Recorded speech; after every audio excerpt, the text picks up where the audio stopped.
We started talking about what we refer to as the Indo-European migrations, or basically the invasion of the civilizations that we looked at in Chapter 2 by many of the Central Asian tribes that existed, for thousands of years. All because of a worldwide drought that forced them to go farther and farther south. And in some cases, well, in pretty much all cases, they eventually mix with the local culture. And basically, we see a mixing of, number one, the languages, and number two, they bring horse culture and chariot culture into the area. And so we looked at Egypt. The tribe that invaded Egypt was known as the Hyksos. Now, Egypt is kind of the anomaly because the Egyptians actually fought back after the Hyksos took control. And so their rule only lasted for about 100 years. Typically, historians refer to it as the Second Intermediate Period. It brought an end to the Middle Kingdom. And so under a man named Ahmosis, the Egyptians basically fight back against the Hyksos. They use their technology, they use their weapons, they use their strategy to force the Hyksos out. And then once the Egyptians are free again, they become very warlike afterwards, and they embark on a mission of conquest so that they can never be invaded again. All right. Then we ended on Monday with Mesopotamia. Okay, the group that invaded Mesopotamia, and at the time, I guess I should write, it was still the Akkadians. Okay, that were in charge. If you recall from Chapter 2, Sargon conquered the entire area. He was the king of Akkad. The group that invaded them were the Amorites. Okay, now sometimes both historical and religious texts refer to them as the Babylonians because they built the city of Babylon, which became their capital. Unlike the Egyptians and like the other cultures we're going to look at, they do in fact mix with the Mesopotamians. They adopt their culture, they adopt their writing, they adopt, science, they adopt, all that stuff. And of course, the Mesopotamians adopt language and horse culture and all of that stuff. And pretty soon, okay, there's an actual physical mix where Amorites and Mesopotamians begin, marrying, having children, and basically the people accept them. After a couple hundred years, there is no difference. Okay, we have a whole new culture spring up. And one of the kings of the area, because you don't need to know all of them, is a man named Hammurabi. And we ended on Monday talking about a set of rules, a set of laws that I do have a separate PowerPoint that I just call the code. All right, Hammurabi's code. Now, as we talked about, okay, and you don't really need to copy all of this down unless you really want to. Because you do have a portion of Hammurabi's code at the end of the chapter, and that is one of your assignments is, answer the questions about it, okay? Remember that typically people will summarize Hammurabi's code as, well, eye for an eye, okay? I got into a fight with Emma, I poked her eye out, and so as punishment, my eye gets to be, poked out. But as we mentioned, and we'll talk a little bit more about that today, it all depended on whether we were the same social class, because remember, there's 3 of them that are defined by the code. And so if you're in a higher class, you would definitely just get away with paying a fine. If you're in a lower class, more than likely you would lose your life. If you're the same class as the person, then yes, then it becomes eye for an eye. So it was all dependent on your social class as the offender and the social class of the other person as the offended. Remember though, it didn't just deal with that. There was also rules about social responsibilities and treatment of others, and that's what we're going to get into today. Okay, at its core, Hammurabi's Code was meant to protect the weak in society and basically define how human relationships should, be. All right. Sorry, really thirsty. How humans should interact with each other. And so, yes, a part of that was, criminal stuff. Once again, I get into a fight with Emma, I poke her eye out, things like that. But, of course, there's other relationships that we have with people, and that's what Hammurabi's Code was meant to define as well. And so that's why it's unique. Okay, other cultures had, you kill someone, you die, all right? You steal, you have to make restitution. Hammurabi's Code, on the other hand, went beyond that into interpersonal relationships, okay? So, for example, if you accused someone of something and it was proven to be false, you could be put to death, okay, type of thing, all right? One of the, I guess, more typical accusations of the time, I'm going to accuse Veronica of sorcery, being a witch. Sorry, Veronica. Okay? Now, obviously I don't have proof that she's a witch or that she has cast a spell or she's the reason why Christiana's crops don't grow because, there's a spell on them that Veronica put, okay? In this case, okay, and we see this even as late as Pilgrim times. They were called trials of faith in the modern times, but in this case, the Amorites would throw you into Veronica, you would be thrown into the river, okay? Obviously, if you drowned, that meant you were a witch. So, me, as the accuser who found the witch, I get all of the stuff as my reward for rooting out witchcraft. Okay? If for whatever reason Veronica doesn't drown, she knows how to swim. Does not drown, okay? Usually they tie rocks to their feet, do that. Oh, well, yeah, like if you want divine intervention, we've got to give the gods a challenge. Okay, we can't just throw them in the river and then she swims away. No, we got to put rocks. Then, if for whatever reason Veronica doesn't drown, though, even with these rocks on the feet, then I get put to death. All right, and she gets my stuff. Okay, those were the trials. Okay, that's how we determine this. Okay, if you were caught lying, you were put to death.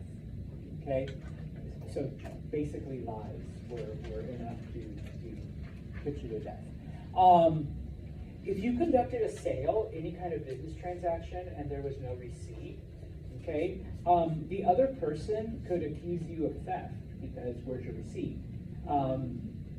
Okay, then death, okay, etc.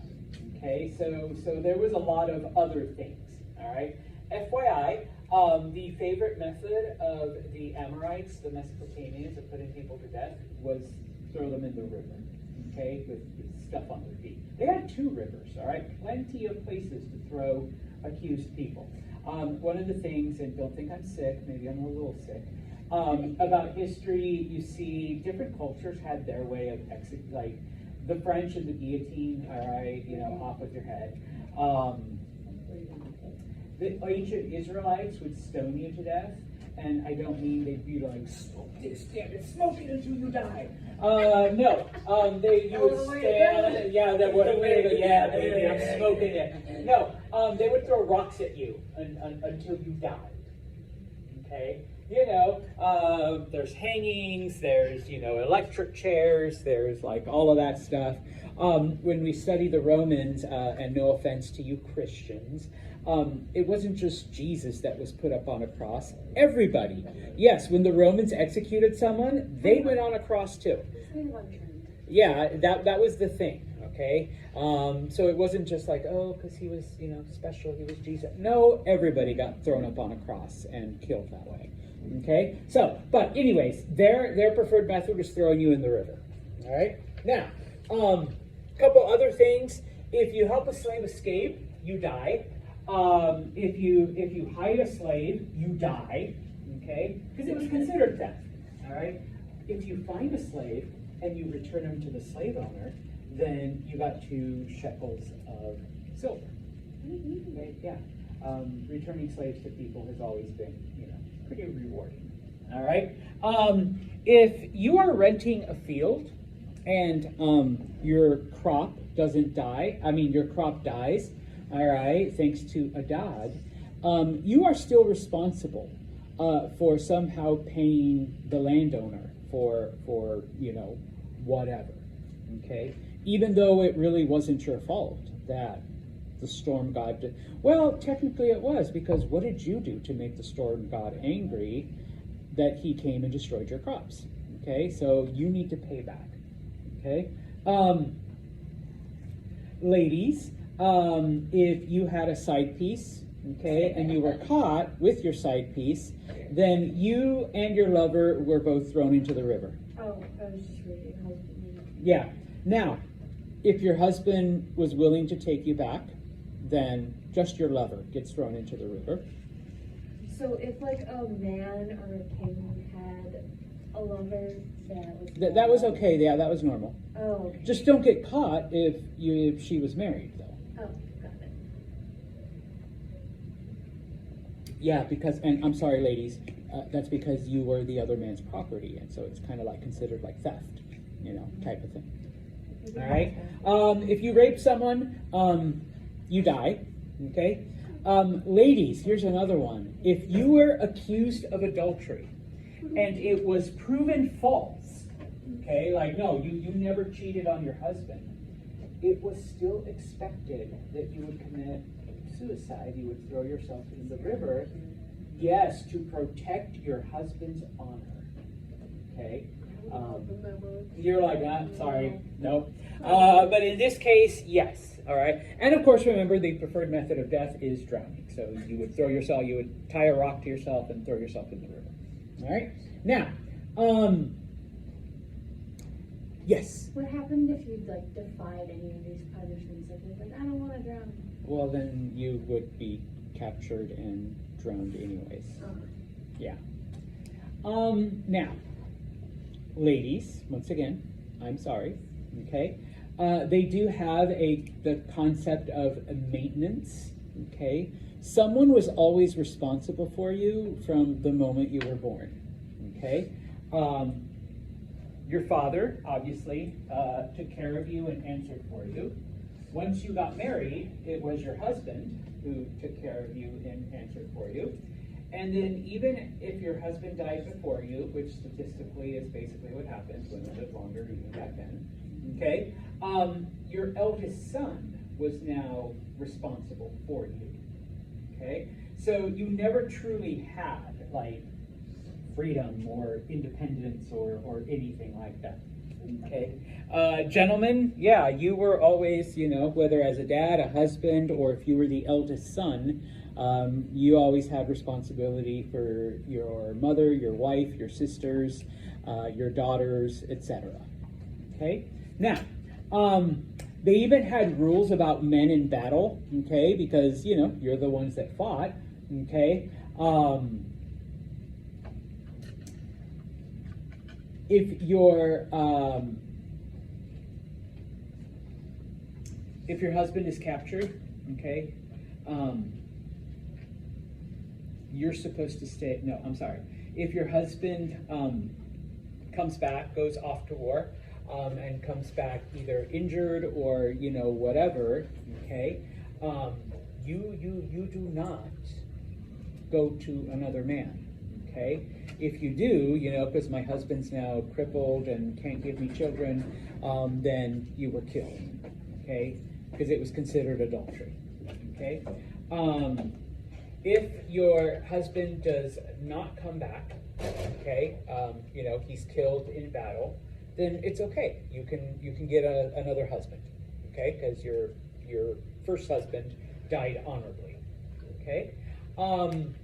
If for whatever reason, okay, your husband is presumed dead in battle, and you take on a second husband, you get remarried, but then suddenly 5 years later your husband comes back because he really wasn't dead, he had just been captured or he was lost or whatever, okay, you have to go back to your first husband, number one. If you somehow ended up having children with your second husband, your second husband keeps the kids because they're his children, all right? His property type of thing, okay?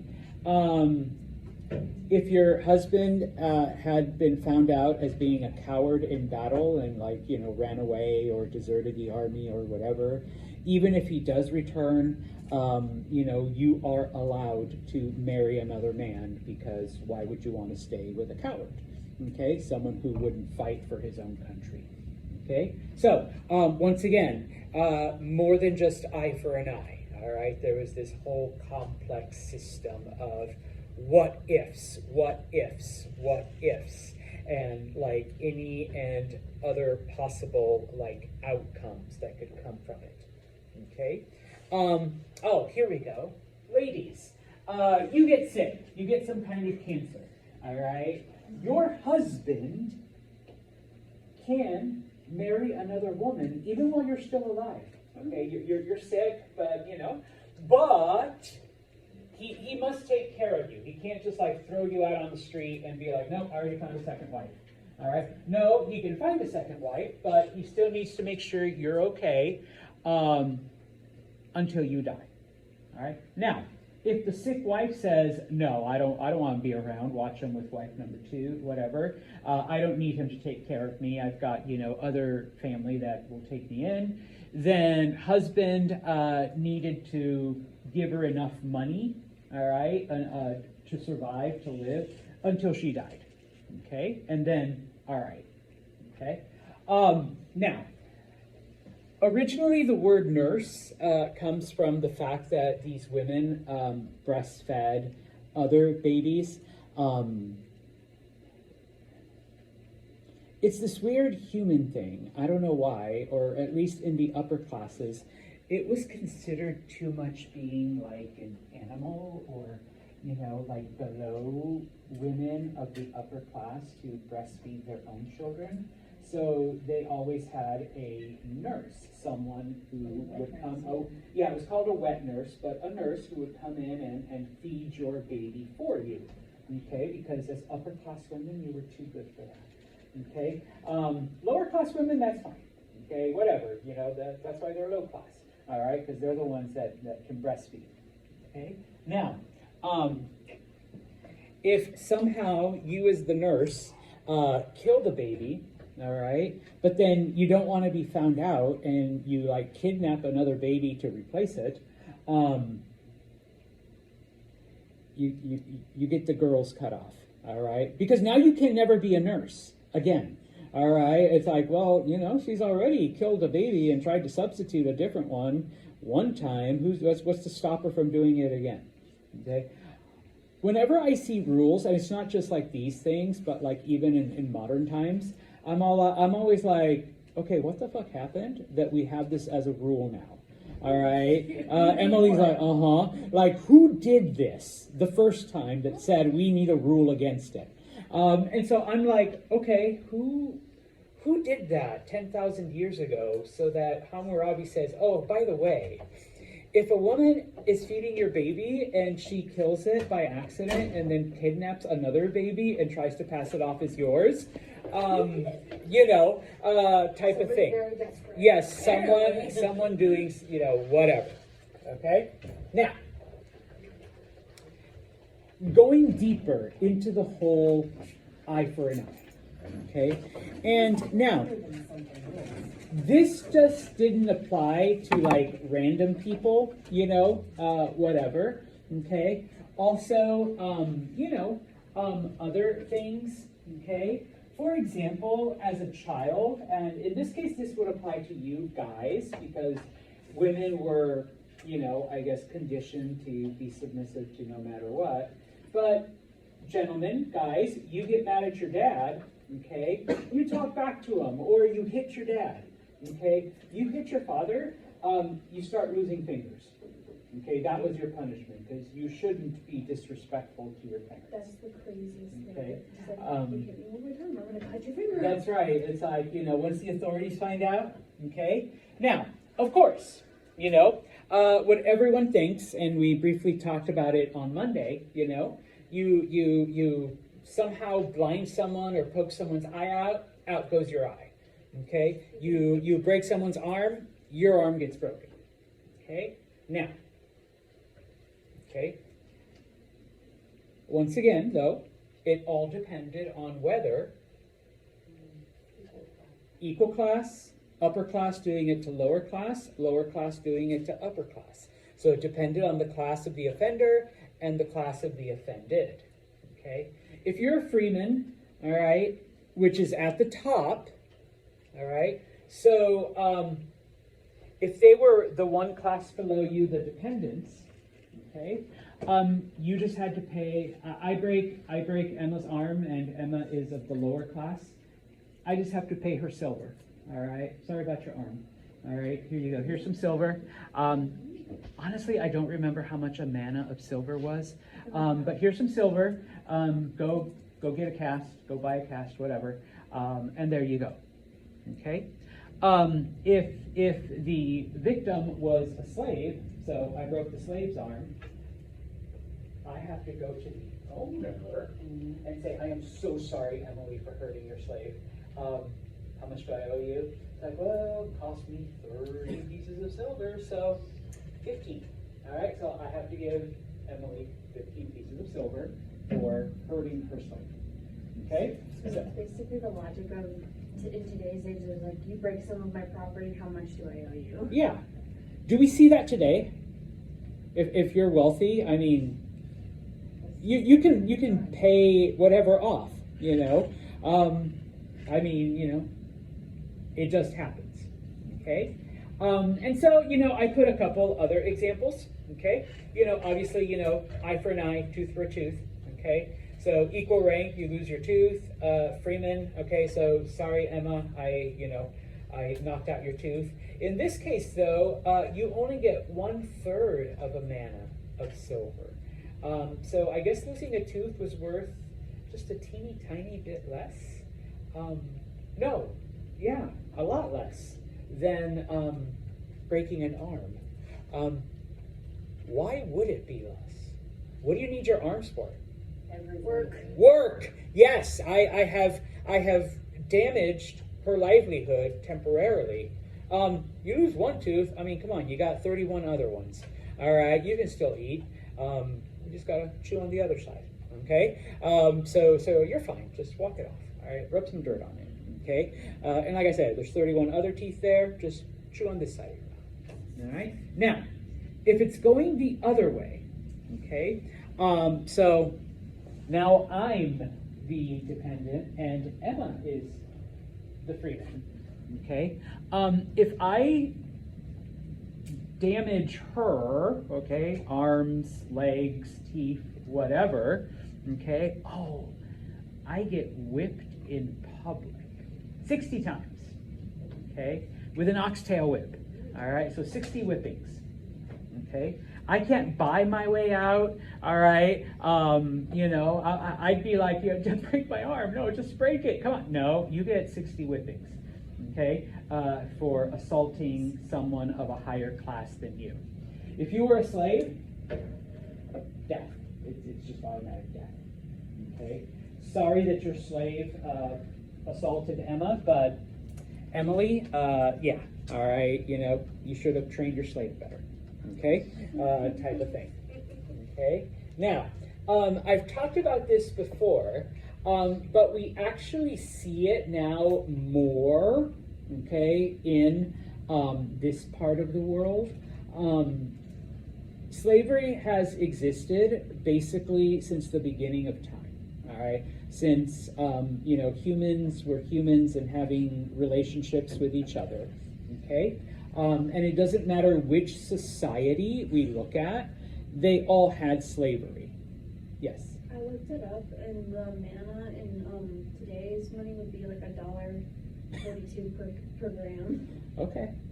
That's So funny. I'll give you $1 for that broken arm, Emma. So there. All right. Now, originally slavery started.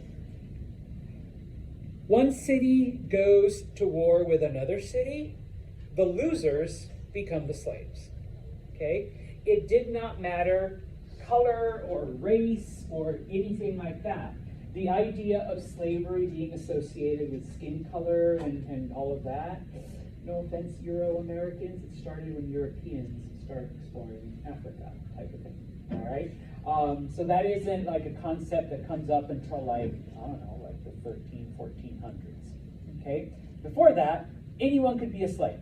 If your country, your city, your village lost the war, you became slaves, okay? Now, the thing about it though, okay, unlike, the modern version of slavery, number one, it was not perpetual. You weren't a slave forever, okay?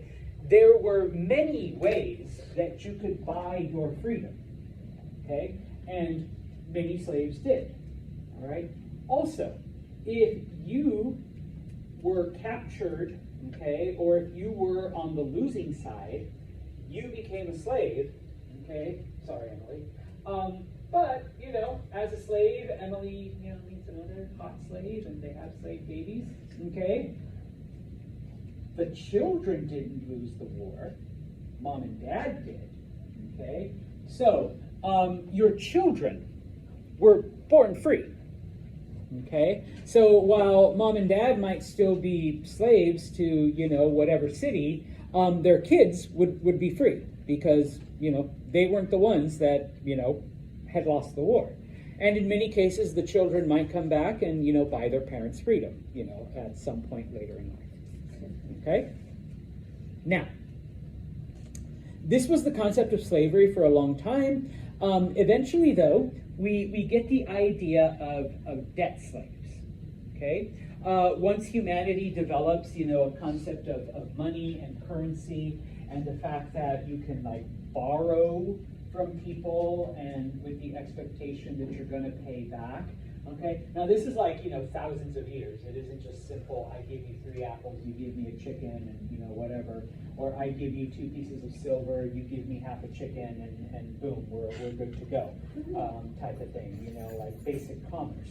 Now we're talking about lending and borrowing and, simple ideas of credit, okay? If you got yourself in trouble, money-wise, and you could not pay back your debts, okay, you do one of 2 things, okay? I owe Veronica so much money that we basically sit down, negotiate, I will be her slave for 5 years, and that will clear my debt to her. Or I could go to Chris here and say, Chris, I owe Veronica so much money. All right. You think you can help me out and pay my debt? I know you're crazy rich. Pay off my debt, and then I'll be your slave for whatever term we agree on. So like Pay Santos, 6.5 years should cover what I'm going to pay Veronica for your debt. Okay. Now, as a debt slave, okay, number one, you could still carry out your own business. You could literally live in your own home still, but you have to do pretty much everything for the creditor or whomever you owed money to, and that was it. Obviously, once the debt was satisfied, then you were free. Okay, you were released from the whole thing, and there you go. Okay, so that's a new type of slavery. Okay? Oh, don't worry, it's not done. Okay? In some cultures, Persia and the Assyrians, not Syrians, and then there was a couple others that eventually adopted, like the Romans and stuff. A punishment for a crime that you committed could be slavery. Okay, you were sentenced to be a slave for however long. Okay, 10 years, 15 years. Yeah. So instead of being locked up in a jail, you were given, typically to like a nobleman or whomever, as a slave. So you served out your sentence in slavery. Once again, this wasn't perpetual. Once your sentence was fulfilled, once you served your 10 years, 15 years, whatever, 20 to life, whatever the sentence was, then it's like, okay, your jail term is over. All right, you're literally free to go. Okay, you're no longer a slave. Go and don't commit crimes again. Okay. Finally, and probably the saddest one, and this one we see in just about every culture that we will look at and not look at, where basically, back then, no birth control, okay, no cable TV, no Netflix, nothing to do once the sun went down, except make more babies, okay? And yes, the babies are surviving because, more food, better nutrition, like all of that stuff. What if, as a couple, you have 10 kids and you cannot afford to feed them all? Okay, you cannot afford them. So what would sometimes end up happening is parents would sell their children into slavery. Okay, it's a win-win. You get rid of, sorry ladies, 2 mouths to feed, okay, and I get money for them, and money is good for the other, you 8 are my children, for the other 8 children that did not get sold into slavery. Okay, so now I have money, 2 less mouths to feed, and with that money, I'm taking care of the rest of the kids. Okay, and so yes, okay, you did have children slaves, children that were raised as slaves, and they could follow the same path as eventually they could buy their freedom, or they could earn it, or they could whatever. Okay, and as I said, the way we think about slavery, the kind, it was Africans, people who were dark-skinned, who were black, they picked cotton, or if you think of South America, they worked in the sugarcane fields. That did not start until, once again, Europeans begin exploring Africa. Okay, and not just exploring Africa, but literally kidnapping people and bringing them against their will, to the Americas. In fact, all right, just as a little aside, the word slave comes from the word Slav or Slavic, okay, because during the 800s, in the early Middle Ages, the Frankish kingdom under Charlemagne, that's how they made most of their money. They would conduct raids into Eastern Europe and kidnap people and sell those people to various Muslims that lived in the Middle East and in North Africa. And that's how, the Frankish kingdom made most of its money, was by kidnapping people and selling them into slavery. Nowhere near, obviously, the way later Europeans would do to Africans, but that is why the word slave is that, because it comes from Slav, all right? Because Charlemagne would kidnap Slavic people, to sell them into slavery, all right? So, okay, we bring that up because that's also part of the lesson, okay? So, because of that, we have a little bit more time, okay? And so going back then to Mesopotamia, okay? I wrote it up there already, but remember, when the Amorites come in, they adopt art and learning and writing and stories. They adopt everything from the Mesopotamians. The Amorites become enamored and fascinated by all of these things, okay? And so, especially, and this is how we get the survival, of the oldest written story that humans have to offer, the Epic of Gilgamesh. Okay,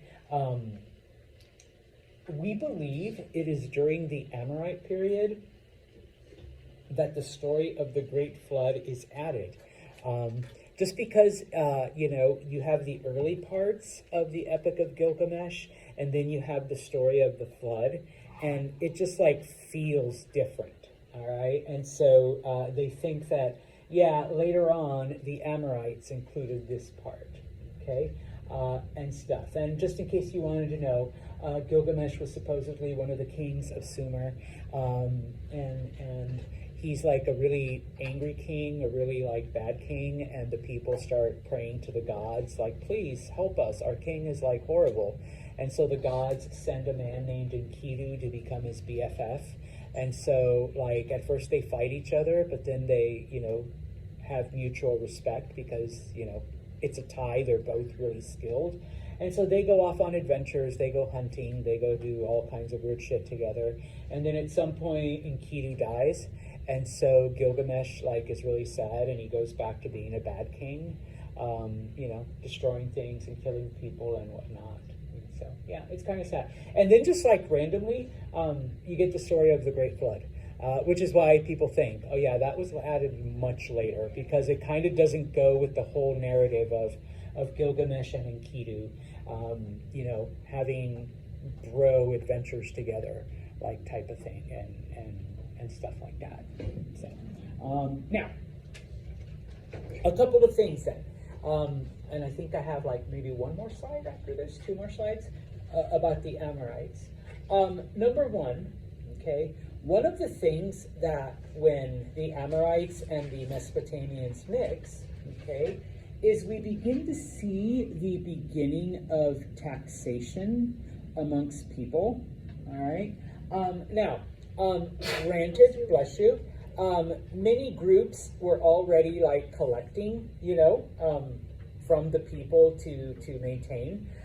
But typically it was part of what you grew, your food, or part of the things that you did. So if you were a blacksmith, you gave different metals and swords or tools, to the government. If you made wagons, part of the wagons, every third wagon went to the king or to the government or whatnot. And so in this case, under the Amorites, and when they mix with the Mesopotamians, they realize that, we can collect food, we can collect wagons, we can collect, metal. But now we're developing an economy based on gold and silver and other monies, okay? And so in this case, we begin to see the formation of, private tax collectors, because most of the average people did not have access to gold, silver, all of that, okay? If I wanted to conduct trade with Emily here, okay, I still offered her 3 apples for a chicken, or something like that, okay? But how are we going to pay our taxes, okay? Emily could offer the tax collector half a chicken or a whole chicken. I could offer 2 apples. And so what ends up happening, okay, is that the tax collector says, give me the apples, give me the chicken, your tax is paid, okay? Then the tax collector turns around and converts that into the appropriate amount of silver, okay? And then that was given to the government with a small cut for their services. Okay, you don't do this for free, all right? A small cut for their services, and then the tax collector goes to the king or to the government and says, both Mr. Santos and Emily have fulfilled their tax obligation, okay? Here's, 3 pieces of silver from Emily, and here's 1 piece of silver from Santos, because Santos is an apple farmer. Apples aren't worth as much. Emily grows chickens, or raises chickens, raises chickens, and, the chickens worth a little bit more, okay? Type of thing, all right? So, we get that started, during this time. All right, so kind of a good contribution. Although I would not mind sending, you know, a couple apples and chickens to the IRS as my tax. Yeah, the fact that they take it right out of my paycheck, you know, it's kind of like, we all love taxes, right? Okay, nobody's agreeing with me. Okay, I guess we don't. Okay. I'm learning about it in math. Yeah, you know. I'm gonna get my refund at the end of the year. All right, finally, okay, because Mesopotamia was located basically at a crossroads. You did have people from other areas and other cultures coming through, all right, buying, selling, etc. Okay, so you do see the rise of commerce, all right, and the improvement, and of course, you know, more silver, more gold, more treasure for the area. Okay, during this time period, we do see an improvement in boats. So this allows people to travel not just along the rivers, but hopefully I have a map on the next slide, but along what is today called the Persian Gulf, along the oceans. Okay, and so yeah, the Amorites, you know, not just Hammurabi, but all of the kings were pretty wise and pretty fair, and the Code of Hammurabi kept everyone in line. And so basically, this becomes a kingdom full of wealth and, you know, prosperity. Okay, now ignore this, but you know, people coming from other areas, like I said, were able then to come in because of, you know, trade, and because they're located here, other groups, you know, were able to also be a part of that. All right, we will stop right here on Friday. Yeah, Friday. We will look at the next group, the Hittites. Yay, Hittites. All right. Have a good one, and I will see you Friday.